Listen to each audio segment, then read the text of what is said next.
Let's cross to Washington and get the latest from our correspondent there, David Smith, the bureau chief for The Guardian newspaper. David, Donald Trump's comments, strong words there, telling Iranians that the hour of their freedom is at hand. It sounds like a declaration of war and also regime change.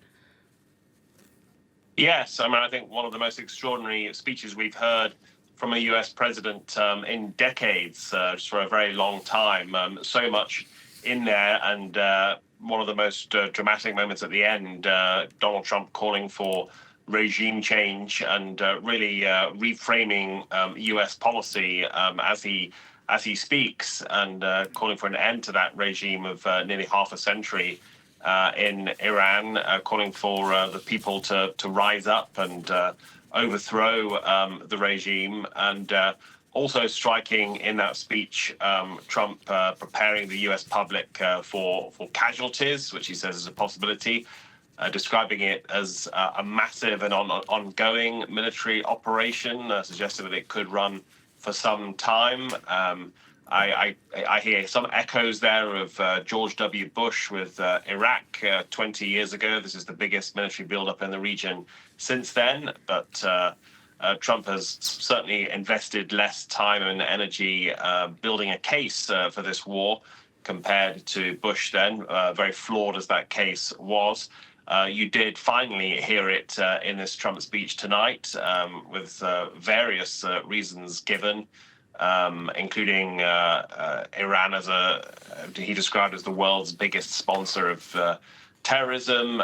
He talked about no more roadside bombs, IEDs, really sort of sweeping explanation.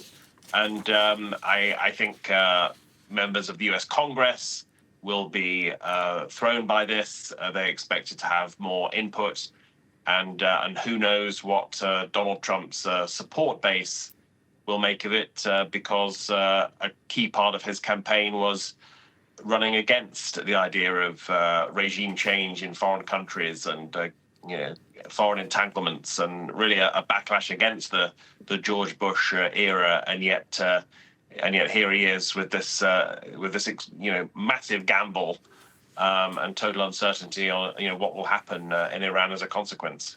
What more do we know about the operation at this point, and what actually has been getting targeted in Iran?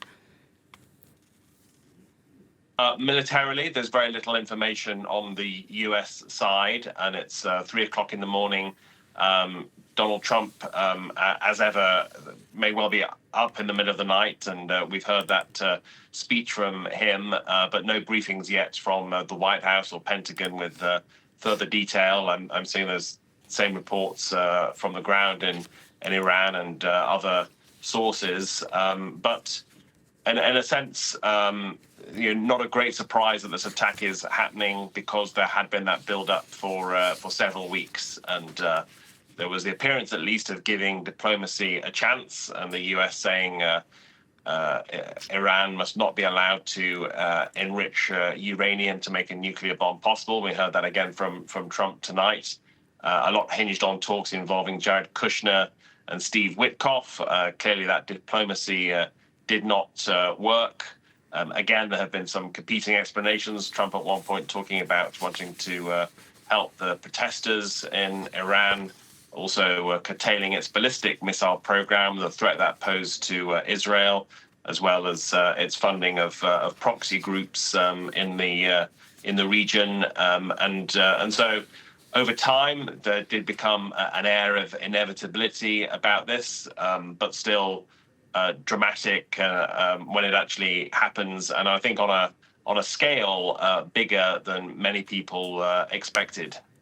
All right, David, thank you so much for those updates. I want to turn back to Andrew Hill.